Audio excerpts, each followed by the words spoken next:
bienvenue à tous. Aujourd'hui, on est sur l'EMF Podcast numéro 8. On est à Aix-en-Provence, à CrossFit 1789, avec un des honneurs, Thomas. Thomas, on est venu ici pour faire un petit podcast avec toi, histoire de discuter un petit peu de comment gérer une box en période de Covid, comment gérer son entraînement quand on tient une box aussi. Donc déjà, présente-toi un petit peu aux gens qui regardent le podcast et qui ne connaissent pas forcément. Je m'appelle Thomas, j'ai 30 ans. Ça va faire 5-6 ans que je fais du CrossFit. Comment tu as commencé le CrossFit? J'ai commencé le Raconte-nous un CrossFit. peu. J'ai commencé le CrossFit grâce à une ex qui, Ok. grâce à une ex qui ne faisait pas de CrossFit. Et il y a faut dire qu'il y a 6 ans, le CrossFit c'était pas ultra répandu en France encore. Et en fait, Tu as commencé vraiment au début du CrossFit en fait. j'ai commencé, je crois qu'il y avait CrossFit Louvre, il y avait 1789 je crois qui était ouverte aussi à l'époque. Et en fait j'ai commencé, CrossFit X aussi était commencé à ouvrir. D'ailleurs à l'époque ça s'appelait Black Box. Oui, c'était à l'époque le truc concurrent un peu Ouais, dissident. en gros ils faisaient du CrossFit mais en même temps ils n'étaient pas affiliés en fait. Ouais. Ils voulaient pas payer d'affiliation pour faire du CrossFit.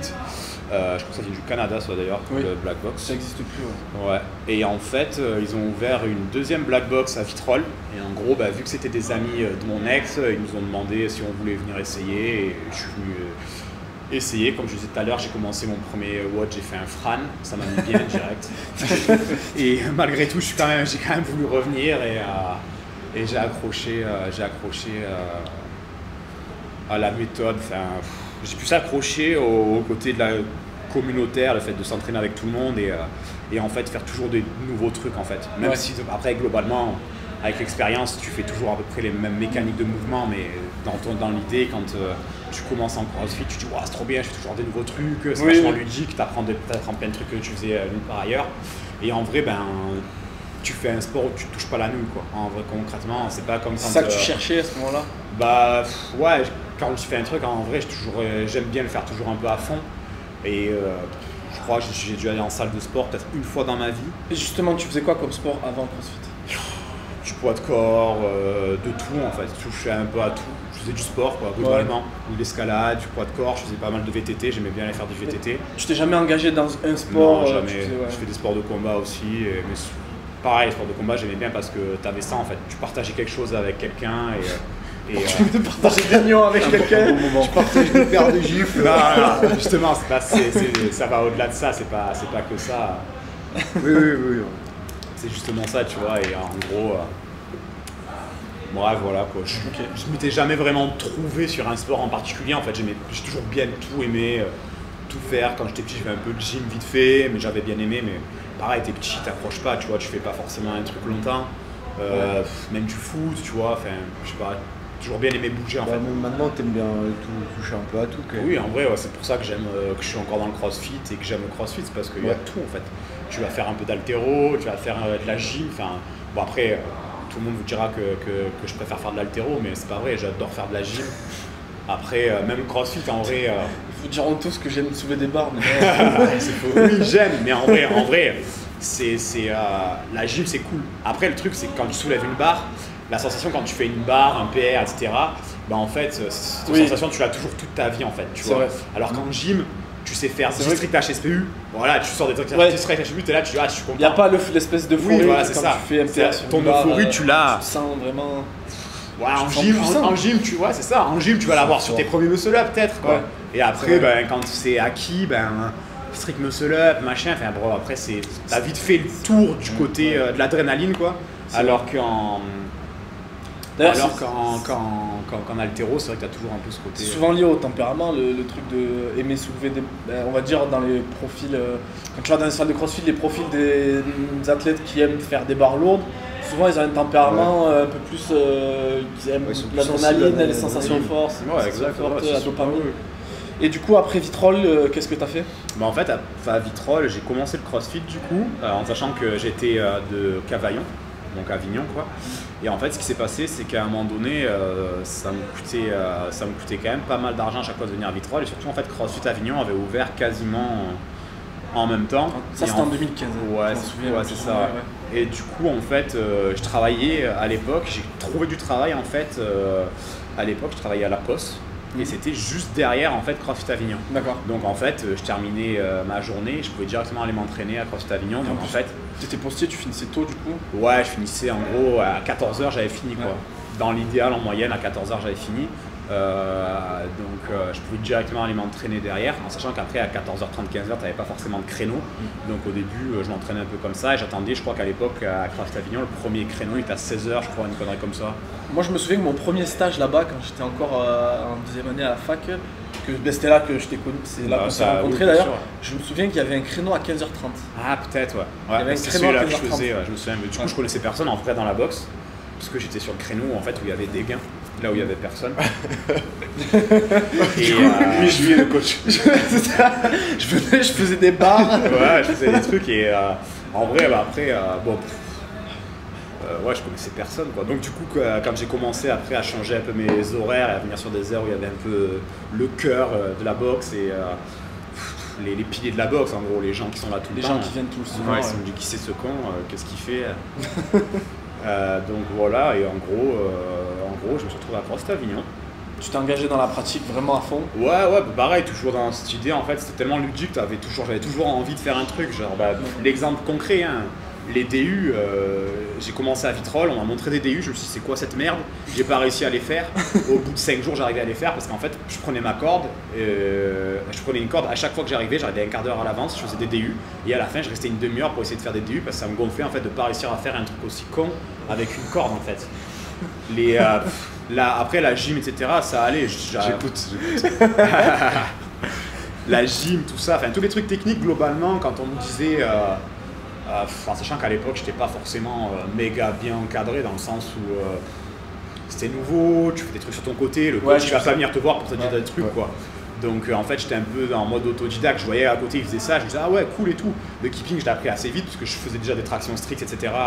À l'époque, vu que je faisais un peu de poids de corps, tout ça.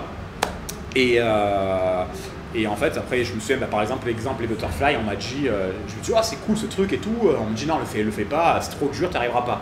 Et en fait, ça m'a gonflé. Du coup, il fallait pas te le dire. Le mec m'a dit ça. En fait, il voulait pas m'expliquer. Je suis rentré chez moi, j'ai regardé, je crois, j'ai tombé sur une vidéo de Kalipa qui faisait des butterfly. Il expliquait en gros le kick avec les jambes, etc. Et en fait, la façon dont il a expliqué, ça m'a parlé. Et je suis retourné peut-être 2 jours après, parce que j'allais pas tous les jours, j'allais 3 fois par semaine avant, au tout début à Vitrolles du moins. Et en fait, je me suis mis sur ma barre et au bout d'un quart d'heure, j'arrivais tout seul en prenant ce que j'avais vu avec Kalipa, j'arrivais à faire des butterfly. Et là, le mec, il est venu me voir, il me fait ah ouais, pas mal, tu sais faire des butterfly. C'est juste parce que lui, il n'y arrivait pas en fait. Et bref, voilà. Lui, il avait pas capté, du coup, Mais ouais, mais j'avais toujours ce truc de vouloir faire un peu plus, c'est-à-dire qu'après les cours, je sais que je restais un peu, j'essayais de faire des trucs, je comprenais rien, je savais rien faire. Mais tu vois, je me souviens d'une séance où j'essayais mes premiers cleans, j'ai jamais fait un clean de ma vie, et je me mets sur le côté, j'ai fait un WOD, je me suis explosé sur un WOD, je récupère un peu, et j'essaye de monter sur un clean parce que tu es tout le temps là, en fait, tu as envie de te tester, tu te dis c'est quoi ce mouvement, c'est nouveau, j'ai envie de monter. Et je crois que je fais un squat clean à 80 kg, je commence le crossfit, t'as des gens qui te regardent comme ça et te disent qu'est-ce qu'il veut lui. Surtout à cette époque, alors qu'en plus franchement, je ressemblais vraiment à rien quoi. C'est-à-dire que Jules lui ressemble à rien, mais c'était pire quoi. C'était pire, lui il a l'avantage d'être il a grand, 17% de masse grasse, ok. 17% de masse grasse. Non mais franchement à l'époque. Lui il en a 18, grave comme milieu de top. Pour un petit mètre 80, je devais faire 60. Je sais encore, c'était à une époque où j'avais commencé un peu à faire du sport donc ça allait mieux. Mais je devais faire même pas 75 kg. Donc t'arrives, t'es pour le 80 kg, t'as jamais fait ça de ta vie, c'est dégueulasse, ça ressemble à rien. T'es content? Ouais, t'es content? Tu te regardes, tu te dis qu'est-ce qu'il veut celui-là? Alors qu'à l'époque, tu vois, tu clinais des 100 kg. À cette époque-là, c'était début, tu vois, les gens ils disaient wow putain c'est bien et tout. Et ça, je me souviens que j'avais sorti un premier deadlift à 150 kg aussi. Première fois que j'ai dû soulever de terre, j'ai fait un soulevé de terre à 150. T'as toujours été bon au deadlift, ouais, faut savoir que Thomas il a des savoir qu'au bout de 6 mois il a fait 200. Il a fait 200, il a fait 250. Justement, j'ai déjà fait 250. 200, ouais, je l'avais fait, je crois, j'avais fait, justement en fait, c'était la première fois, j'avais fait un créneau un vendredi matin. Donc j'étais en vacances et en fait je partais après en week-end en gros. Et en gros, bref, j'arrive à CrossFit Avignon et en fait j'arrive sur un créneau où il y avait Charles et tout, tu vois. Ouais. Il y avait tout un peu le people. En plus, il y avait Audrey et Laurent, moi je les voyais quasiment jamais puisque je venais le. Et en fait, il y avait un max de deadlift à faire, je me souviens. Et moi, là, je crois que la vidéo là, sur Instagram, ça ressemble à rien. Je ressemble moi à rien. Et je fais un deadlift à 200 kg avec mes 75 kg de poids de corps. Il y a tout le monde qui m'a regardé, il me dit qui c'est ce fils de pute. Avec Pascal qui était complètement chauve à l'époque. Et lui, il m'insultait pas, il me disait oh là, comme il a tout fait en fait. Il s'en bat de lui, il voulait juste que ça monte quoi. Il voyait que ça allait monter et il me dit vas-y mais plus quoi. J'avais fait 190, il me dit ah si je vais en mettre 200 avec sa mère et tout. Je dis oh d'accord. Au final ça a payé. Ça a payé ouais, sur pas mal de trucs ouais. Sur pas mal de trucs, c'est vrai qu'on a cherché. Peut-être des années après là. Là je peux pas monter le genou là. Je peux pas attendre la jambe. Je fais des émums quand même quoi derrière. Oh les gars, je peux pas monter les escaliers. Ouais, en même temps que tu peux faire du clean et du snatch, c'est bon. Ouais, c'est bon. Sans les couilles dans le dos. Et du coup, quel a été le chemin de rentrer dans la pratique, faire ton premier deadlift à 200 et tout, vraiment kiffer le truc, bah en fait jusqu'à te dire je vais devenir coach. C'est surtout dès le début, comme il fonctionne pas mal à l'ego. Ouais, mais à quel moment je pense que direct il a voulu se dire vas-y je me. Ouais. En fait, tu testes plein de trucs et ça t'a. Ouais, en fait, ce qui s'est passé, c'est qu'au début, vu que j'étais toujours dans cette recherche d'apprendre, etc., de progresser, parce que voilà, c'est logique, t'avais envie, puis il y a ce côté aussi là, en vrai, il y a l'ego aussi un peu. Ouais, je voulais devenir plus fort, je voulais faire mieux, etc. Il y a toujours ce truc-là, en fait, de toujours aller dans un truc à 100%. Et en fait, à partir de ce moment-là, j'étais souvent à la boxe, très souvent à la boxe, et en fait, je me suis retrouvé à faire des trucs que pas mal d'adhérents en fait savaient pas faire. Bah, par exemple, du butterfly, mes keeping globalement, enfin plein de trucs techniques où les gens galéraient et moi j'arrivais à le faire.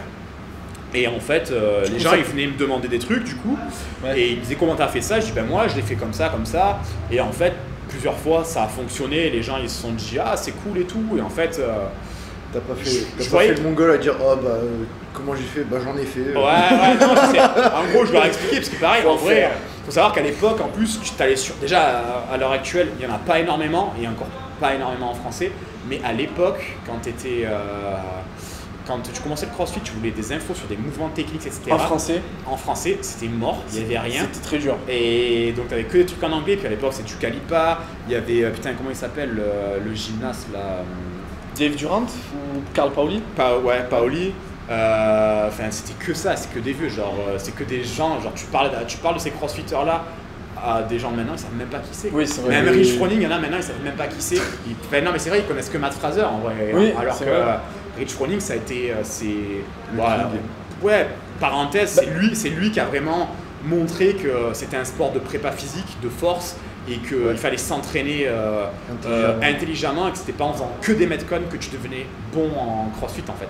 Il faisait de la force. Même s'il y a beaucoup de gens qui l'interprètent comme ça. Hein. Malheureusement, il y a trop de gens qui pensent que c'est le cas, alors que franchement, ça reste un sport de force. Parce qu'à un moment donné, quand tu dois soulever la barre 20 fois avec ses 30% de ton max, ben, là on commence à être sur de l'endurance. Par contre, quand c'est 80% de ton max, c'est pas du tout de l'endurance du tout.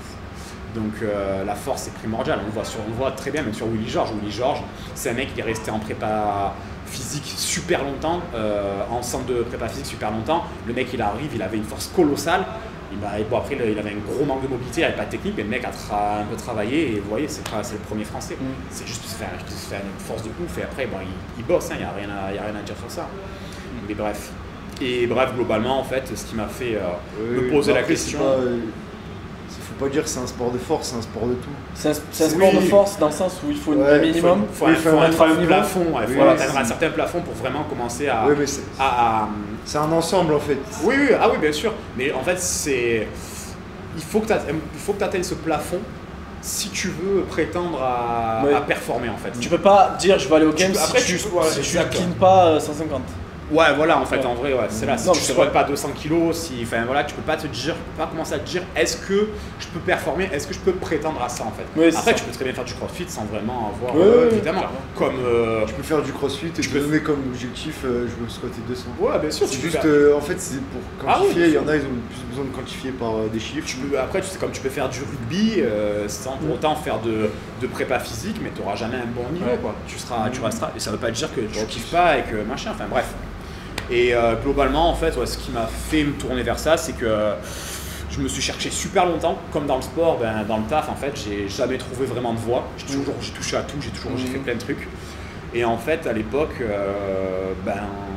le fait de donner des conseils aux gens et en fait surtout le retour des gens en fait. C'est-à-dire que le mec il fait le truc et en fait tu vois qu'il est content et il est tellement comment dire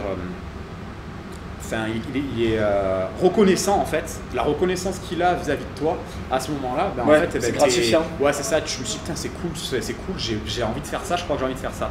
Et en fait à l'époque j'ai eu la chance de commencer en fait à être en stage avant d'être réellement en formation, puisque j'étais tout le temps à la boxe. J'ai demandé Pascal, qui était le head coach à l'époque à Avignon, il était ok pour ça, et en fait je commençais un peu à traîner du côté coaching, je commençais un peu à encadrer quelques créneaux, etc.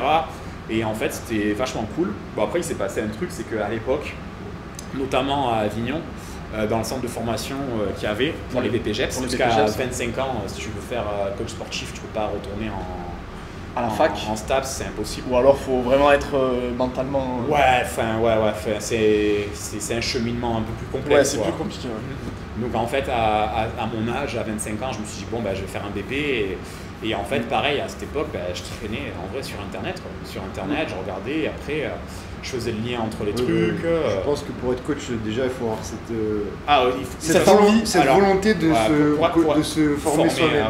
Pour être coach, tu veux être un bon coach. Que tu ailles en BPGEPS ou en STAPS, attention, on est d'accord. Tu as des compétents et des incompétents par rapport. Bien sûr. Et un BPGEPS, il peut être meilleur qu'un STAPS juste parce qu'il lui, il va lire des livres, il va voir des vidéos. Il va écouter des podcasts. Et on peut pas dire qu'en 2021, l'information elle est pas atteignable. Là, en 2021, en très vrai, disponible. En plus, sur le sport, globalement, je trouve que comparé à il y a 5 ans, c'est de plus en plus facile d'avoir des infos déjà, des trucs en français. Les trucs en anglais, après, il y en a quand même pas mal. C'est du crossfit, mais il suffit de réfléchir un peu, tu regardes d'autres sports, comment ils font. Tu regardes un altéro, comment il s'entraîne. C'est une logique. Et après, tu l'adaptes au sport du crossfit. C'est une logique. C'est une logique globale. Et en fait, cette logique, je trouve que je l'ai eu assez rapidement. Ce qui m'a permis quand même de commencer à créer des cours, etc. Je me souviens, j'avais fait pas mal de spécialités qu'il n'y avait pas à l'époque, de gym, de strongman, etc. Et en fait, je me suis retrouvé à faire des cours sur des trucs que je maîtrisais pas à 1000%, dans le sens où j'avais pas les connaissances. Mais tu as appris en le faisant. En fait, je passais franchement pour préparer un cours d'1 heure. En sachant que j'en faisais 2 par semaine en gym par exemple, plus un autre en bodybuilding, tu vois, enfin en functional bodybuilding, on appelle ça en crossfit. Alors que c'est du body. C'est du body, mais c'est sexy, functional, tu vois. En fait, tout ça, des fois des cours, je mettais un créneau d'1 heure, je mettais plus d'1 heure et demie, 2 heures à le préparer. Parce que tu avais la démarche de regarder ça bien et je voulais leur proposer des trucs qu'ils n'avaient jamais vus et j'arrivais à comprendre du coup l'exercice, vu que je prenais du temps en fait, dessus. J'arrivais à comprendre ce que je voulais, ce que j'allais faire, etc.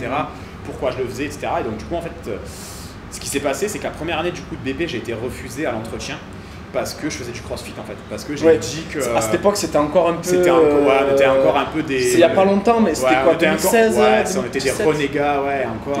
Et à l'époque, les BPGEPS c'était réticent. Et en fait, je me souviens qu'en BP, il m'avait dit non, mais c'est pas possible, pas de crossfit ici. C'était encore le truc, le crossfit c'est mauvais pour la santé.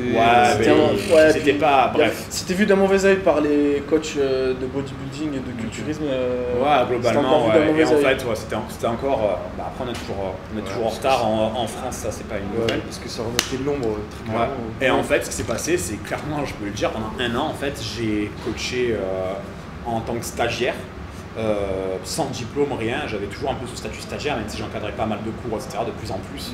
Et en vrai, j'ai eu une année où, vu que j'avais pas cette formation, etc., pour être ultra légitime, en fait, tu coachais. Je coachais et en fait je me renseignais tout le temps. Je demandais des retours, machin, des trucs, même aux adhérents dès qu'on faisait un truc. Alors ça vous a plu la séance, ça allait, machin. Et j'essaie toujours d'améliorer. Et en même temps, à cette époque, il y a Zvetan qui a débarqué à CrossFit Avignon. Zvetan, en sachant que c'est un bulgare haltérophile qui on a déjà parlé dans des podcasts précédents, qui nous a marqué tout ça. C'est ça, qui à l'époque nous regardait tous de travers parce qu'on faisait du CrossFit, mais il avait la démarche de venir. Voilà, ça, et en fait, au fur et à mesure, moi je suis allé vachement vers lui parce que je me suis dit qu'il y avait des trucs. En fait, je pars d'un principe simple, c'est qu'il y a des trucs intéressants à apprendre chez tout le monde. Même chez le pire coach que tu trouveras, il y aura un truc intéressant parce que tu te diras, ah ouais, ça c'est vraiment de la merde, faut vraiment pas que je le fasse. Mais Zvetan, pour le coup, lui. Bon, Zvetan n'y est pas nul, hein, mais Zvetan il a fait de l'haltéro depuis qu'il a 8 ans. Ouais. Donc même s'il n'avait pas une formation de coach, il y avait des choses à apprendre. Il avait sa connaissance. Il avait je pense que aller dans. Il n'y a que des mecs comme, en tant que pratiquants comme Hennequin et tout, Hennequin, Rodon Manouchian et tout en France qui peuvent donner des connaissances. Qui peuvent prétendre par rapport à leur empirisme donner des connaissances. Donner une plus-value, bien sûr. Ouais. Et bref, et du coup, je me souviens que je m'étais tourné vers lui aussi, et en fait, c'est de là-bas que c'est lui qui m'a. Tout ce que j'ai appris en haltéro à la base, toutes les bonnes bases que j'ai eues, en fait, mon œil en haltéro, et je trouve que c'est le plus important, en fait, c'est lui qui me l'a donné. C'est-à-dire que l'œil en haltéro, tu peux avoir de très bons coachs d'haltéro ou des gens qui sont très bons théoriquement en haltéro, mais en fait, ils sont pas là, ils n'arrivent pas à voir où est-ce que ça va pas. En fait, sur le mouvement, qu'est-ce qu'il faut travailler sur le mouvement. En fait, pédagogiquement, on va pas dire que c'est le meilleur. Non. Par exemple, sur cet œil, c'est un des meilleurs. Mais du coup, je restais vachement avec lui, j'allais à tous les faire. Même s'il y avait un cours sur le côté, moi en général, je passais ma vie à la boxe, réellement. C'est-à-dire que je faisais que ça. J'avais mon appartement, je me levais, je mangeais, je venais m'entraîner et je restais toute la journée à la boxe jusqu'à la fermeture à 21h. Et je rentrais chez moi à 21h et je faisais ça tout le temps. Et j'avais 2-3 cours au milieu, je m'entraînais, des fois je m'entraînais 2-3 fois dans la journée parce que tu as la possibilité, tu fais que ça. Tu te lèves le matin, tu t'entraînes le matin, tu manges, tu te entraînes peut-être en début d'après-midi, tu te reposes l'après-midi, autant tu fais une sieste pendant qu'il n'y a personne. Tu te réveilles, tu donnes 2-3 cours, tu as 1 heure à tirer, tu fais 3 merdes, tu t'entraînes. Je me souviens de cette époque. Et et puis bizarrement, sur entraînement, ça n'existait pas pour mon corps à cette époque-là. Tant mieux. T'étais jeune. Là je passais à 30 ans. Et du coup, tu arrives à l'école, tu avais déjà 1 an de coaching dans le pif. Un an, et en fait, pour vous dire, je suis arrivé sur l'année où en gros ils ont commencé à mettre l'haltéro en fait dans les BP. Ouais. Et c'est pour vous dire ce qui s'est passé, c'est qu'en fait, c'est moi qui ai donné les cours d'haltéro aux autres étudiants en fait. C'est-à-dire que je suis arrivé. Le prof, il faisait ce qu'il pouvait, mais en fait, il n'était pas assez formé encore. Pas formé en fait, même lui. Enfin, il était un peu désarmé quoi. Et en c'était gros, un bon pratiquant, mais il savait même pas. Il avait jamais fait d'haltéro. C'était juste c'était un mec qui avait une bonne connaissance générale sur tout le truc en fait. Et en gros, c'est comme nous à la fac. Il y a des profs qui pratiquent, mais il y en a un qui s'en occupe beaucoup, mais il a pas de pratique. Il dit qu'il a pratiqué, mais bon. Ça se voit que non. Ouais, après, si les étudiants en STAPS qui ont été avec nous savent de qui tu parles.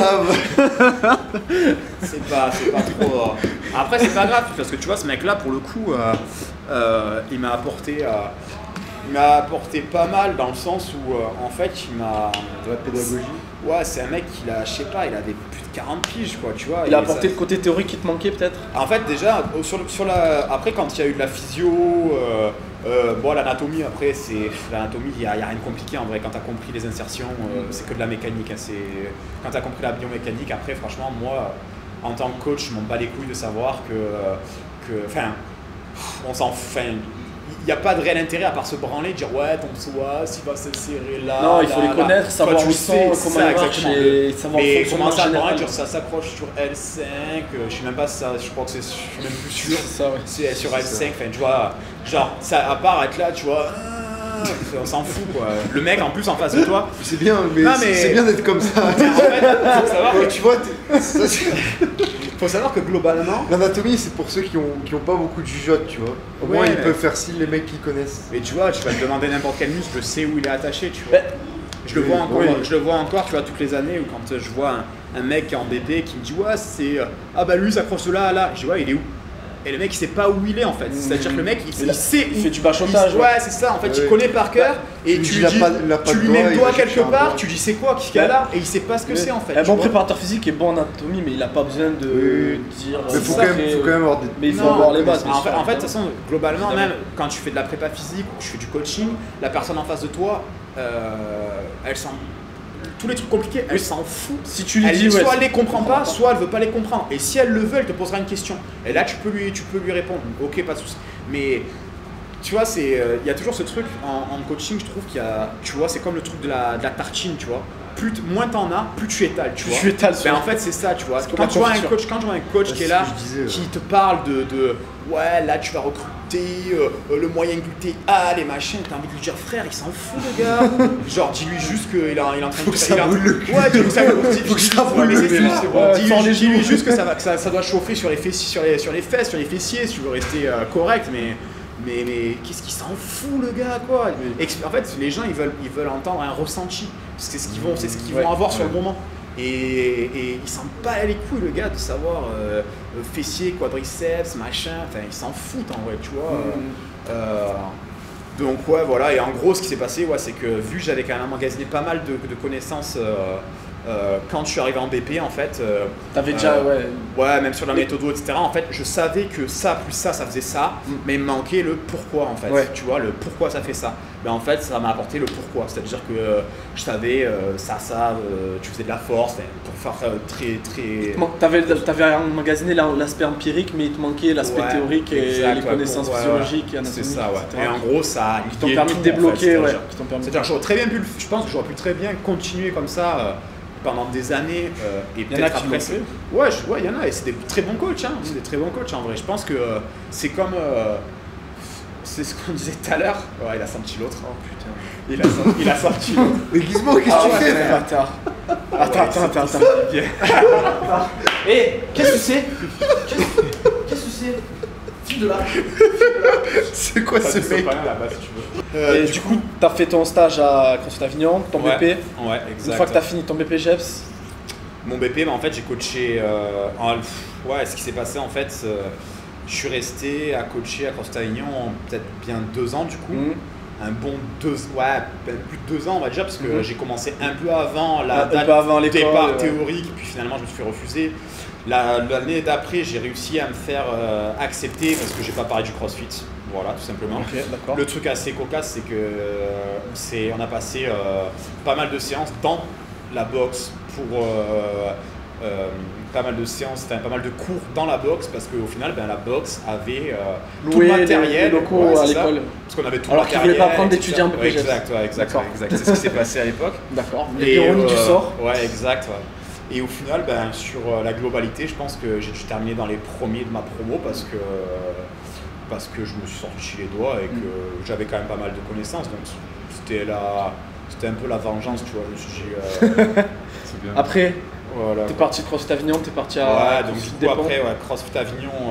La vie a fait que. Ouais, la vie Alors, a on va fait dire que. ça. La vie a fait que. Des mésententes, on va dire, avec les propriétaires, t'es parti. Exactement, pour pas rentrer dans les détails. Les Et ententes, t'es ouais. rentré à CrossFit Despont. En fait, du coup, je me suis retrouvé sans rien du tout. Sans rien du tout du jour au lendemain. Et en fait, à l'époque, CrossFit Avignon était rentré dans la French Co. Par mon contact, puisque c'est moi qui. Enfin, c'est grâce à. En sachant qu'à l'époque, la boxe c'était un peu bancal, on va pas se mentir. Et en fait, le fait de rentrer dans la French Co, c'était censé leur redonner un nouveau souffle, etc. Bon, après, encore une fois, les propriétaires n'ont pas forcément fait les bons choix selon moi, ça n'engage que moi. Bref, et du coup, en fait, ce qui s'est passé, c'est que la French Co, c'était un regroupement de boxe, encore d'ailleurs. Et en fait, je me suis retrouvé en gros à aller travailler à CrossFit Despont, qui était à Cavalier, vu qu'en fait c'était une des box de la French Co. Ouais. Et en gros, le contact que l'actuel, on va dire, grand patron de la French Co, qui est Kevin Cassed, c'est lui que je connaissais, c'est grâce à lui. C'est lui en fait qui m'a fait commencer Tu as fait le lien. Ok, d'accord. à Vitrolles, c'était lui Qui avait ouvert cette box. Ouais, exactement. Et c'était en gros, c'est son ex qui était la copine de mon ex, tu vois. Donc c'est pour ça que je pourrais faire du CrossFit. Donc on se connaissait depuis quand même pas mal de temps. Et bref, globalement, en fait, il m'a proposé d'aller travailler parce qu'il voulait pas me laisser sans rien. Il m'a dit, je vais pas t'abandonner. Tu m'as aidé pour la French Co, je te connais depuis longtemps. Donc je vais pas t'abandonner. En fait, ce qui s'est passé, c'est que j'ai commencé à CrossFit Despont, diplômé, à faire des Spécialité. En fait, j'ai commencé par faire un cours d'haltéro plus 2 cours de petits cours là, le jeudi. En gros, Progressivement. ouais, ça, je travaillais le jeudi soir, et sur les pauvres heures qu'il y avait, Et j'ai dit oui direct, puisque voilà. Et en fait, j'avais déjà fait, lors de mon BP, en gros, j'avais fait mon stage, j'avais organisé un stage d'haltéro à CrossFit des Ponts, dans le cadre de la French Co, etc., parce qu'ils avaient une grande salle, etc. Et donc, du coup, en fait, les adhérents m'avaient déjà vu, donc il y avait déjà au moins ça de fait. Et en fait, ça a commencé à bien fonctionner. Il y a un coach qui est parti.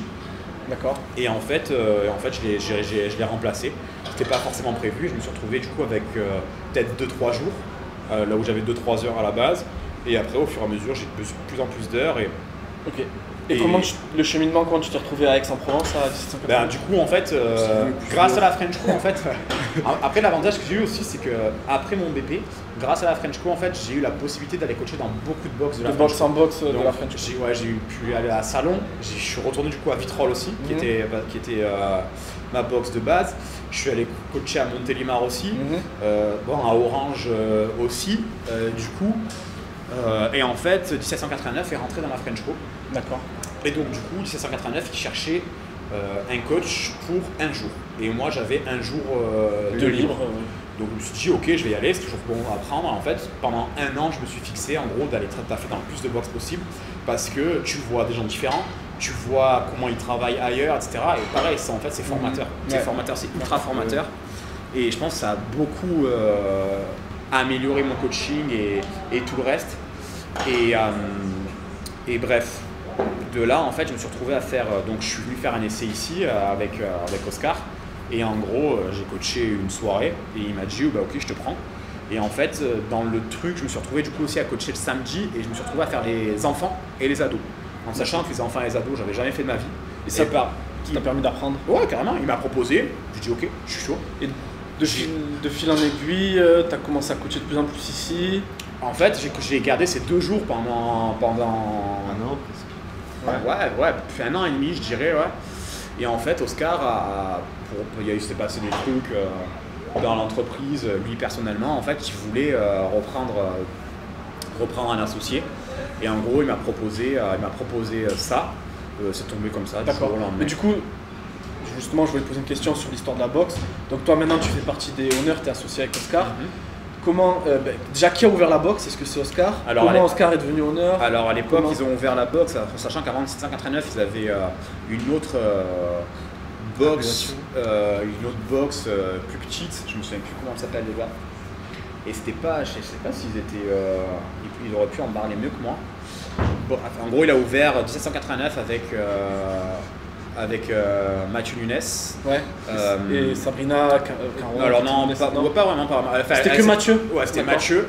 Donc il y avait Oscar, Mathieu, et il y avait un troisième. Putain, j'ai perdu le nom. D'accord. Qui est parti assez rapidement. D'accord. En fait, ils se sont retrouvés à 2 du coup avec Mathieu. Oscar et Mathieu. Exact. Ouais. Et en fait, ce qui s'est passé, c'est que Mathieu, qui n'est pas d'ici, en fait, est parti en Bourgogne. Ouais. Et en gros, il a ouvert CrossFit 189 à Blanzy. D'accord. Et donc du coup, voilà. Il a plus de Paris, il a laissé ses paris. En fait, voilà, pour des raisons un peu perso, il a un peu laissé le bébé. Il a d'autres choses, il a envie de voir d'autres choses. Maintenant, il a une famille. Et en gros, il a laissé à Oscar la gérance de la boxe. Et du coup, Oscar cherchait un associé, et c'est là que toi. Voilà. Et du coup, on a aussi Nico qui a pris aussi des parts. D'accord. En fait, on a chacun nos tâches, en fait, si tu veux. Ok. Et c'est beaucoup mieux comme ça, en vrai. Enfin, lui, Oscar, il a plusieurs. Ouais, c'est intéressant d'être. Et vous êtes tous les 3 coachs, donc oui, ouais. Aussi, ouais, là pour le coup, en vrai, dans l'idée, sur ce qu'on s'était dit, Oscar, lui, en fait, il veut plus du tout être comment dire, l'image de la boxe et la personne qui se retrouve confrontée à donc, tout ce que ça implique adhérents. en fait, aux adhérents, à tout ça. Et en fait, lui, il veut plus faire de la gestion dans le fond, de la compta, ce genre de choses, globalement, plus de la pub, etc. Et en fait, moi, mon rôle ici, c'est plus l'aspect sportif. Ouais, l'image de la boxe déjà. Je suis censé être la figure de gérance de la boxe. Et c'est moi qui gère l'équipe en fait. Qui gère l'équipe, qui gère la prog, qui gère tout ça. Donc je suis le head coach. Et t'es juste sur l'aspect sportif et la relation au client directement. Ouais, c'est ça, c'est-à-dire. Voilà. Et la boxe, elle a ouvert en quelle année, tu me disais tout à l'heure? Parce que c'est une des premières de France, tu disais? 2014. Donc c'est une des premières de France, c'est de la région PACA. Ouais, c'est une des premières. D'accord. Ouais. Ok, et pourquoi est-ce que tu... Bon, t'es arrivé après, mais est-ce que tu sais pourquoi vous l'avez appelé 1789? Pour la Révolution française. Mais ok, d'accord. Bon, ça paraît simple, mais je voulais une raison un peu plus... En fait, à l'époque, si tu veux, je crois que la vraie histoire, pareil, à confirmer par Oscar, mais je crois qu'à l'époque, ils voulaient l'appeler CrossFit. Ils voulaient mettre CrossFit X, mais vu que c'était dans la zone de Aix-les-Milles, ils n'ont pas voulu à l'époque. Okay.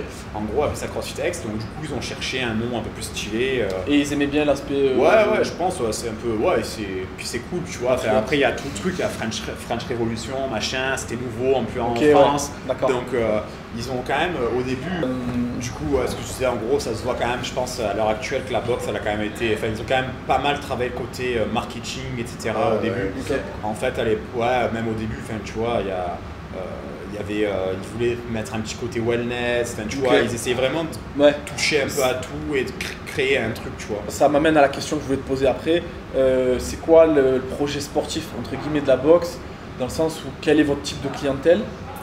C'est quoi vraiment vos clients, votre client parfait, et quel type de clientèle vous avez, et qu'est-ce que vous cherchez à mettre en place au niveau sportif avec la prog, les cours? Alors globalement, notre client, le plus de clients, enfin notre clientèle, c'est beaucoup de gens qui travaillent dans la zone, vu qu'on est dans une zone d'activité. Donc c'est des cadres, des... Ouais, c'est ça, exact, des ingénieurs. En fait, globalement, la quasi-totalité des gens qui viennent ici, c'est plus des gens qui viennent se vider la tête, faire leur sport. Ils viennent une heure. Voilà, ouais. Tu vois, pendant un moment, on a eu énormément d'adhérents. Et forcément, le plus qui venait, c'était ces gens-là. Ouais. Tu as toujours un noyau de gens qui aiment performer, etc. Ça reste du crossfit. Hein. Mais c'est vrai que c'était pas une box qui était vachement tournée sur ça. D'accord. Et du coup, toi, tu fais la prog en fonction de ça? Alors, il faut savoir que moi, pour le coup, pour avoir fait à prog pas mal de temps à CrossFit des Ponts, et même pour être intimement convaincu que tu peux allier la performance et le côté le mec vient faire son truc tranquille, en fait, je réfléchis vachement à ça. En fait. C'est-à-dire que la prog, elle est réfléchie pour quelqu'un qui vient tous les jours, 4 fois par semaine, tu vois, dans le sens où c'est le mec qui vient assez régulièrement, il progresse, mais il n'est pas non plus en surcharge d'entraînement. Ouais. Pareil, les jours tournent pour qu'en gros, le mec qui vient tous les mardis, il fasse pas que du squat tous les mardis, tu vois, par exemple. Tu suis le modèle CrossFit ou tu sais, genre sur 3 semaines? Ouais, au niveau de la structure, pas vraiment. Un jour de la semaine, tu préfères mettre plus d'haltéro? Ah oui, en fait, si tu veux, vu que c'est dans une box, vu que pareil, tu touches beaucoup de trucs, beaucoup de gens, en gros, je pose des objectifs que je veux faire sur 2 mois, imaginons. Et en fait, je me dis que tel jour, ça sera ça, l'autre jour, ça sera plutôt ça. Et en fait, je fais tourner les jours pour que déjà les gens fassent pas tout le temps la même chose. Par exemple, si celui qui peut venir que le mardi, c'est ça. Et celui qui vient régulièrement, il fera toujours tout en fait, si tu veux. Et il y a une évolution évidemment, tu vois. C'est un peu le modèle CrossFit sur le Level 1 mais modifié. En fait pour moi c'est comme si tu faisais de la prépa physique pour une personne, mais tu essaies de faire un truc un peu plus général, tu vois. C'est-à-dire que tu mets une logique de progression. Et évidemment, il faut toujours qu'il y ait ce côté ludique, c'est-à-dire que tu as toujours des trucs, des skills en plus gym, des skills plus en haltéro, tu vois. Il faut qu'il y ait toujours ce côté ludique. J'essaie de mettre un renfort ou 2, tu vois, par semaine, ça sert à rien. Est-ce que dans tes séances, tu mets, genre si par exemple tu as une séance, tu as de l'haltéro, est-ce que tu vas mettre que ça ou est-ce que ça t'arrive de mettre l'haltéro et après un metcon avec d'autres mouvements? Ou alors, en général, tu gardes... Globalement, je déteste dans la pratique mettre un mouvement, que ce soit un mouvement de renfort ou un mouvement, imaginons que tu vas te dire, les gars, on va faire que de l'haltéro pendant 20 minutes et ils vont travailler, tu vois, tu les lances et ils font un gros skill de clean par exemple, tu vois. Et derrière, tu leur remets du clean pendant un metcon. Ce qui se passe, c'est que le gars, il a peut-être emmagasiné pas mal de trucs corrects, il commence à se fatiguer, etc. Et là, tu commences à lui faire refaire un truc où le mec, il doit aller vite, etc. Donc en fait, tout le truc, le schéma moteur qu'il aura appris avant, il va le redégrader derrière et donc du coup, ta séance, ça va servir à rien, quoi. En fait, c'est ce qui se passe, il faut être réaliste, c'est ce qui se passe globalement sur la totalité des cours, je trouve, en général, parce que les gens, peut-être 50% de ta classe, peut-être qu'ils s'en foutent un peu de progresser. Lui, ce qu'il veut, c'est se défoncer, faire son truc, tu vois. Du coup, tu fais comment? Imaginons, ce que je fais, c'est que pour faire un truc simple, tu vois, imaginons, on a travaillé le snatch en skill. Derrière, ils vont pas faire de snatch à la barre, mais pour rester simple, tu vois, par exemple, faire du double snatch. Ils restent sur un schéma moteur un peu pareil, mais ils peuvent pas dégrader le mouvement qu'ils ont fait juste avant avec leur barre, tu vois. Donc ils sont échauffés, machin. Après, pareil, tu vois, il y a un autre truc que j'aime pas, qu'on fait souvent en CrossFit, c'est par exemple, tu vas faire un gros renfort deadlift et derrière, bam, tu vas mettre un jam, tu vois. Ouais. Donc le mec, il s'est fissuré, il a fait un 3x3 et derrière, pendant 3 semaines, il bouge plus. et derrière, tu lui fais faire, c'est quoi, c'est 55 reps de deadlift. Bah mec, tu l'encules quoi, tu le fusilles le gars. Et en gros, Parce que c'est compliqué de. Après, faire une prog pour une box, je pense que c'est plus compliqué. Ça peut pas plaire à tout le monde. Ouais. Il faut trouver le bon compromis selon ton client parfait, ta clientèle. Mais par exemple, si tu mets du snatch, est-ce que derrière tu vas mettre des muscle-up dans le Metcon? Non. C'est un peu plus compliqué, on est d'accord que. c'est en fait, ouais, non, sur les mouvements complexes, c'est très rare, ça peut tomber. Mais si j'ai mis un mouvement complexe en skill, etc., sauf si tu vois par exemple, là pour le coup, après là c'est pas pareil. Si tu as fait un vrai skill sans mettre de renfort sur des muscle-up, où les gens ils ont plus travaillé leur truc et essayer de se régler plutôt que partir sur de la fatigue, etc. Alors qu'on sait très bien, sur une charge, les mecs ils vont direct aller dans la fatigue. Ça va être plus de la pré-fatigue et tout ça. Donc tu leur mets derrière sur le Metcon, ça va être derrière, ça va être le bordel. Tu fais un vrai skill que les mecs, tu leur dis de faire des muscle-up comme ça. Je pense que derrière tu peux les mettre sur le Ouais, Metcon. mais tu n'as pas le temps de mettre du snatch. Alors. Non. Voilà, Alors, c'est ça que je voulais ouais. dire. Alors ça peut être, Dans ce cas-là, ça peut être possible, mais dans ce cas-là, il faut passer plus de temps sur le skill des deux et pas ouais, charger. c'est ça. En fait, je vais faire sur le un snatch. Metcon, je vais faire juste, ça va être, il va y avoir le Metcon et tout le reste de ma séance, ça va me servir Ok, à voilà. préparer tout ça. C'était ma question. Ouais, en fait, c'est ça, tu vois. C'est plus ça. Sur des mouvements, quand il y a trop de mouvements complexes, c'est ça. Et en général, j'en mets pas trop souvent parce que en CrossFit, c'est souvent les trucs les plus fun qui, je pense, qui font le moins progresser en fait. Si tu regardes les Metcon les plus fun, là où tu dis waouh putain il y a de la barre, il y a du machin et tout, t'es là tu dis waouh ça a l'air trop kiffant à faire. En général, je sais pas ceux qui te font le plus. Le fait de le faire, ouais, ça fait pas. C'est pas ce qui va te faire. Oui, progresser, ouais, tu vois, je c'est vois pas- ce que tu veux dire. c'est- Mais pour réussir à cheminer jusqu'à à faire ces Metcon là, il faut faire un travail Ouais, en bien sûr. amont Bah, tu vois, pour le pas coup, aussi fun. Avant, ouais, exactement. Bah, c'est que tu vois, c'est un truc que j'ai eu pas mal à expliquer pendant le truc, parce que tu vois, on a pas mal taffé sur sur de la gym en renfort, enfin tu vois, sur des pull-ups, strict, ce genre de trucs quoi, globalement quoi. En fait, j'essaie d'avoir un cheminement logique aussi. Tu peux pas faire un mouvement si t'as pas la force de faire Bien le sûr. mouvement aussi. Ça, c'était quelque chose qu'on savait pas forcément quand on a commencé. Exactement. Quand À l'époque, j'étais si tu jeune, regardes au début de CrossFit, on me disait ouais, tu sais faire des keeping pull, tu sais faire une pull-up? Non, ouais, essayer un keeping, ouais, ça passe, bah vas-y, ouais, on va comme ça. Et au Vas-y, final, c'est les chests. Maintenant, tu fais des chests. Allez, muscle up, voilà, vas-y. c'est ça. Et moi, Il y a tu vois, le mec, il arrive en haut comme ça, là, sur ses pull-ups. Ouais, c'est ça. Et tu vois, moi, je pense que je fais partie de ceux qui ont de la chance. Vous aussi, en vrai, au final, parce que vous avez fait du sport avant. Et quand tu arrives et Tu en sais faire des CrossFit strict pull-up, et que tu sais tout déjà ça. faire des strict pull-up, que tu sais déjà faire pas mal de trucs, ben, en vrai, pour toi, même si c'est illogique dans le cheminement, ben, ça passe puisque tu as déjà les bases qu'il te faut en fait. Ouais. Tu as le minimum de base. Ouais, et puis surtout Donc, qu'il y a la conscience corporelle, je trouve, qui aide beaucoup. Qui est beaucoup Ouais, plus aussi, développé, exactement. bien sûr, ouais. évidemment. Bien sûr. Ça te permet de mieux comprendre la complexité de certains Ouais, mouvements. c'est ça, de toute façon, c'est pour ça que je te dis, moi en général, quand on me montrait un truc, je disais ah ouais, ok, bah tu vois, après je me mettais dessus et je comprenais assez vite parce que c'est ça en fait, tu commences Après, je suis têtu aussi. Mais Oui, bon. quand tu coaches un groupe, genre un WOD, quand tu es coach et que tu as un peu d'expérience, tu arrives à voir qui a fait du sport avant, dans son enfance ou dans son Exactement, adolescence, dans son ouais, adolescence, bien sûr. et qui n'en a pas fait. Ah oui, c'est sûr. C'est vrai. Il y a des gens, ils ont qui a aucune arrêté. conscience de leur corps. Ou qui a arrêté, qui a arrêté il y a longtemps. Mais du coup, ouais, en gros, je pense que si tu veux coacher pour une boxe, globalement, faut que tu gardes un côté ludique. Faut que Ouais. tu gardes en tête que tu as tout niveau dans ta salle.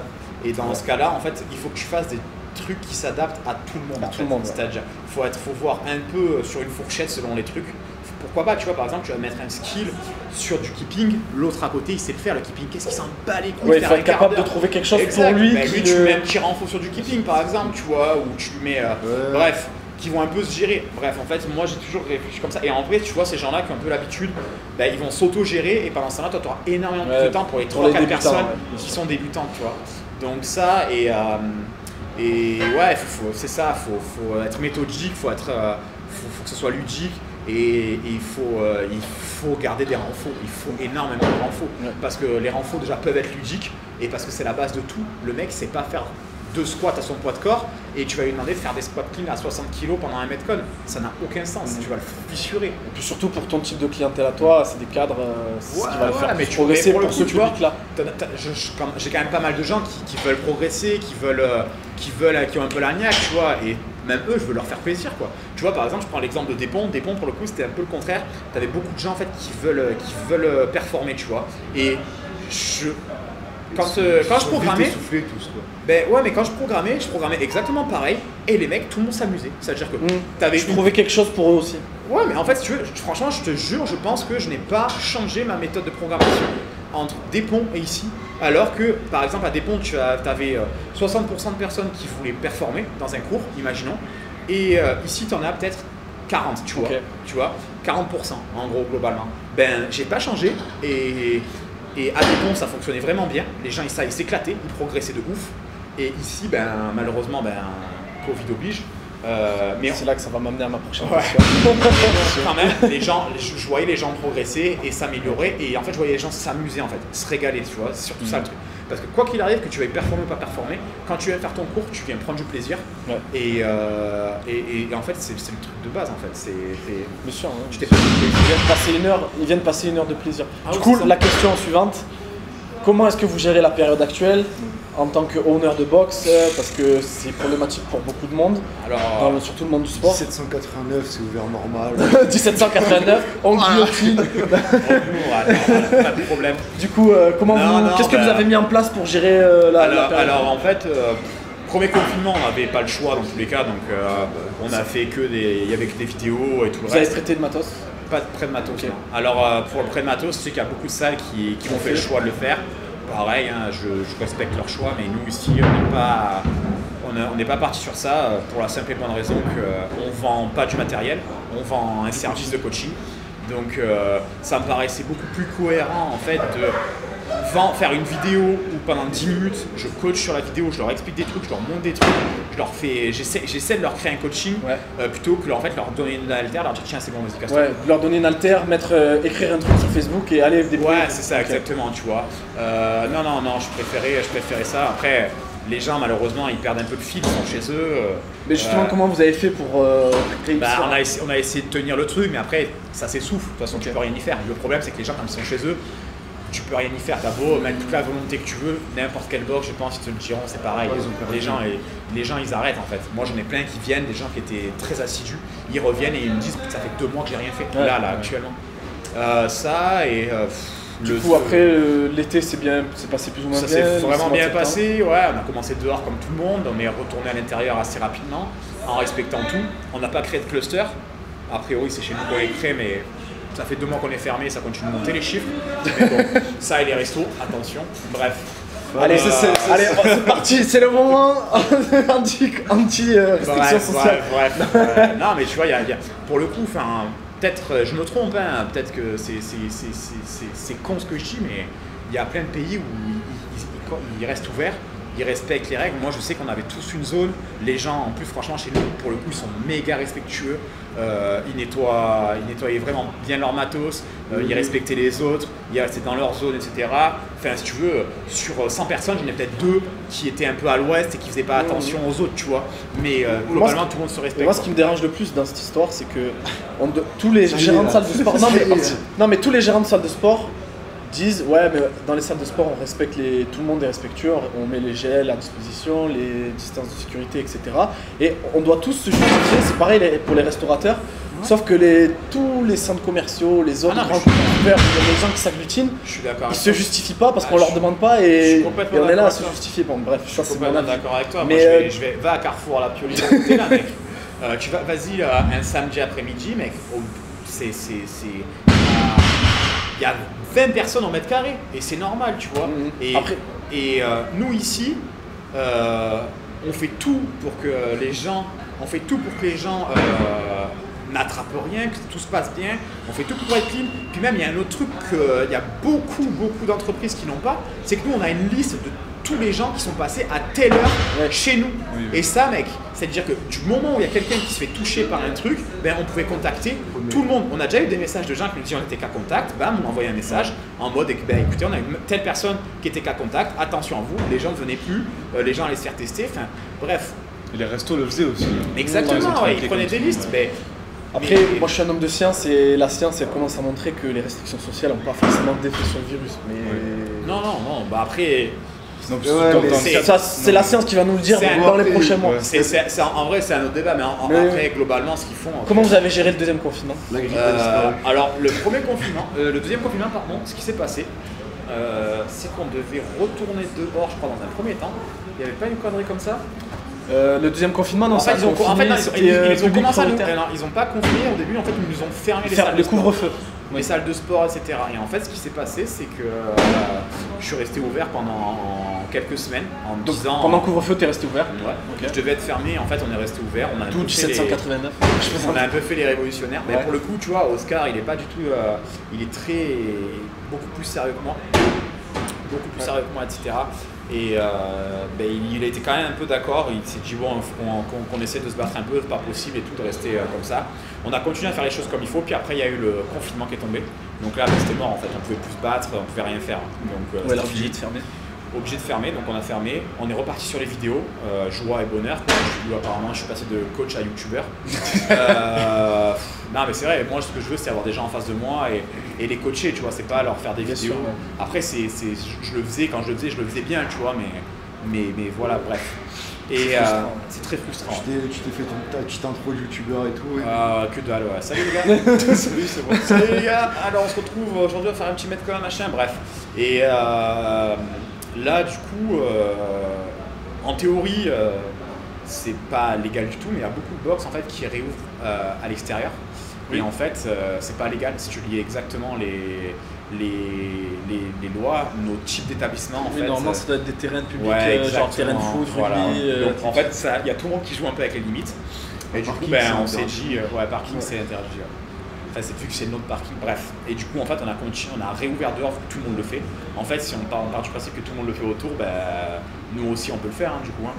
Et en fait, on a réouvert dehors, puis on a eu des travaux sur le parking, donc ça a un peu retardé, mais bref, on a réouvert dehors. Et on fait des cours dehors et on est en plein hiver, et du coup, c'est bien, puisque les gens n'attraperont pas le Covid, mais ils attraperont d'autres trucs, du coup. Mais après, les gens reviennent, tu vois, c'est bien, mais on coach. Oui, mais au moins Et, ils viennent, ils sont pas tout seuls chez eux. Oui, c'est ça. Non, franchement, c'est bien. Non, Déjà, après, là, c'est c'était une déjà blague, tu vois, blague à part. Mais oui, on recoach, c'est bien, c'est cool. On voit les gens, on fait notre travail en fait. Et voilà où on en est. Après, globalement, Ça se passe bien. ouais, ça se passe super bien. Et en plus, on a un couvre-feu, donc on doit s'arrêter à 17h30. Ouais. C'est la Ouais, fin c'est du pour dernier tout le cours. Est-ce qu'en termes de perte d'adhérence, vous avez une de grosses pertes ou ça va plus ou moins Premier confinement, on a quasiment rien eu. Ok. Et deuxième confinement, c'est de pire en pire en fait. Ok. Les gens, Plus le confinement dure, et plus ouais, le couvre-feu de pire en pire. Mais la De pire raison, en pire. là moi je voulais savoir, la raison c'est quoi? C'est que les gens arrêtent le sport complètement ou ils veulent plus payer parce qu'ils ont plus le service? Il y a Un peu des deux. Je pense qu'il y a beaucoup de gens qui il y a un arrêtent le mélange de sport. tout ça. En fait, je pense qu'il y a des gens qui arrêtent parce qu'ils n'ont plus le service. On les comprend, ils nous ont. En fait, nous, ce qu'on a fait, c'est qu'on a fait le choix de juste leur dire vous voulez le maintenir, vous maintenez, vous ne pouvez pas le maintenir, vous ne voulez pas le maintenir, on l'arrête. Il n'y a pas de problème, on le gèle. Et en fait, on a fait ça tout le long. Et parce que franchement, j'ai pas envie de magouiller, de dire je vous mets les abonnements à 10 €, comme ça, on touche les aides, des machins et trucs. Non, les gens ils peuvent payer, ils payent, ils veulent payer, ils payent. Et voilà, je pense que moi, de mon côté, c'est ce que j'aurais fait en tant que client. Je pense que j'aurais maintenu mon abonnement. Je dis pas ça aujourd'hui parce que c'est moi le gérant de la salle, etc. Sincèrement, je pense que je l'aurais fait à l'époque. Je l'aurais vraiment fait. C'est pas pour autant que t'en veux aux personnes qui arrêtent parce que tu Non, mais tu peux tu pas vends un c'est pas service. possible. C'est-à-dire Oui, que oui. tu vois des mails de résiliation, j'en reçois de plus en plus. Et les gens, c'est pas de souci, je t'arrête ton abonnement. Merci de nous avoir suivis jusqu'ici. On espère te revoir bientôt parce que c'est la vérité. C'est la vérité. Les gens ils peuvent avoir des problèmes d'argent, ils peuvent commencer même ils ont plus envie, ils utilisent plus le service, donc ils l'arrêtent. Écoute, qu'est-ce que tu veux leur dire? Tu peux pas leur en vouloir. C'est la situation fait que. Ouais. Dernière question pour finir. Comment tu gères l'entraînement quand tu tiens une box, quand tu es honneur d'une box? Du coup, c'est plus compliqué. C'est plus compliqué. Il faut savoir que coacher. Tu t'organises, tu t'entraînes Ouais, toujours à la même heure. Globalement, j'essaie de m'organiser, de m'entraîner sur des créneaux assez spécifiques chaque jour en fonction des heures que je fais, etc. Évidemment, mon travail il passe avant mon entraînement. C'est pour ça que tu as pris un coach pour pas avoir à penser à se programmer. Ça fait des années, ouais, voilà, non, pour le coup, ça faisait des années et des années que je m'entraînais tout seul. Je dis pas que ça m'a pas marché, mais c'est juste qu'en fait, au bout d'un moment, il y a un truc qui s'essouffle et tu dois créer ta prog. Et créer celle de la boxe, Celle de la boxe, créer le machin, en sachant que moi, m'entraîner à l'heure actuelle, vu mon âge, Mon vieil âge. Vu mon âge avancé, je ferai jamais rien. Enfin, genre, je serai jamais un champion de quoi que ce soit en fait. Je m'entraîne, c'est pour me faire plaisir, c'est parce que j'aime ça. Parce que c'est ton métier. Ouais, puis j'aime me dépasser en fait. J'aime juste me dépasser. Je me dis, putain, peut-être que je peux encore aller un peu plus loin sans commencer à me planter des aiguilles dans le cul ou ça on verra à 45 ans. Quand j'aurai 3 ans. Au début, quand il a parlé d'aiguille, je croyais qu'il parlait de mésothérapie, de trucs comme ça, tu sais. Non, ok, mais d'accord. tu vois, t'as toujours ce côté, j'ai toujours ce côté qui a envie d'aller plus loin, de pousser plus loin. Bref, et du coup, c'est un plaisir pour moi. Et en fait, le fait de préparer. Tu vois, ils s'entraînent, bam. Ouais, tu peux. Mais ils se sont pas entraînés avant, tu vois. Alors, ah oui, direct, ouais. entraînement, Après, du moment où ils sont honnêtes avec eux-mêmes, ils font ce qu'ils veulent. Hein. Mais bon. Du coup, vu que tu coaches beaucoup de monde, tu bâclais un peu ta programmation. Bah, c'est pas forcément que je la bâclais, c'est qu'en fait, je prenais du temps pour la créer déjà. Et en fait. Après, tu te dis, mais est-ce que c'est vraiment ça que j'ai besoin? Ouais. Est-ce que je dois faire ça? Ouais, en vrai, je vais pas te mentir, tu vois, ce que tu me fais faire là, globalement, j'avais posé 12 semaines. Et sur 12 semaines, c'est franchement, dans les grandes lignes, c'est à peu près ce que j'étais en train de faire. Avec exactement les. Enfin, tu vois, les mêmes. En passant par les mêmes phases. Et je commençais à faire ça. Et en fait, genre, il y a une part de moi qui m'a dit. Mec, c'est pour ton plaisir, toi, quand tu y vas. Enfin, tu vois, c'est comme j'ai mon petit frère, il est chef cuisinier. Et mon frère, pour se faire plaisir, il se fait pas à manger lui-même. Ouais. Qu'est-ce qu'il fait? Il va dans des gros restos et il se fait un bon resto. Tu vois, c'est pareil en fait. Tu vois, le truc, c'est toujours les cordonniers les plus mal chaussés. C'est pareil pour nous. Je suis désolé, je pense qu'à un moment donné, il faut que tu te fasses suivre par quelqu'un pour prendre du plaisir, pour pas te prendre la tête. Tu m'as comparé à un resto étoilé. Voilà. Oui, après aussi, tu as le feedback que t'as pas quand tu C'est ça, t'auto-coaches. tu vois. Puis là, tu vois, pour le coup, je regarde, j'ouvre mon appli. Je sais ce que j'ai à faire, je me dis cool, tranquille, j'ai pas besoin de prendre la tête, j'arrive à la boxe, je sais ce que je vais faire et je me pose et en fait je me prends pas la tête, j'ai juste à faire ce qu'on me dit de faire et ça c'est vraiment un truc qui me manquait parce que du coup tu peux garder ta concentration pour tes clients. Voilà, exactement, ouais. Et en fait je pense que là pour le coup je l'ai pas encore assez expérimenté, bien que j'ai quand même pas mal occupé mine de rien pendant le confinement. Faut pas croire qu'on est fermé et qu'on branle rien non plus. Mais du coup, tu vois, mes entraînements, du coup, je trouve que mes entraînements, c'est beaucoup plus simple. J'arrivais, je faisais ce que j'avais à faire. Par exemple, tu vois, des fois, ça m'arrive de me lever à 5 h. J'ai un coaching à 6 h, un coaching garçon, j'ai le droit d'en faire, au moins ça. Et après, j'en ai un autre, tu vois, peut-être à 8 h. Ouais. Et bref, et je sais qu'après, à midi, j'avais autre chose. Ou par exemple, on a les BPJEPS qui viennent, tu vois, ça m'est arrivé d'avoir un coaching de 6 à 7 h. Après, tu as le temps à peine de te poser, boire un café, manger. À 9 h, tu as les BPJEPS, tu les as pendant 3 heures, tu dois leur faire un cours spécifique. Donc, tu vois, puis l'après-midi, tu as autre chose. Bref, tout ça pour dire. Et en fait, dans tout ça, j'arrivais quand même à me poser une bonne heure 30 pour m'entraîner tranquille, faire ma séance. Et j'ai pas à me prendre la tête. Et en vrai, ça me libère un peu. Et c'est surtout pas à réfléchir à la suite à chaque fois, même si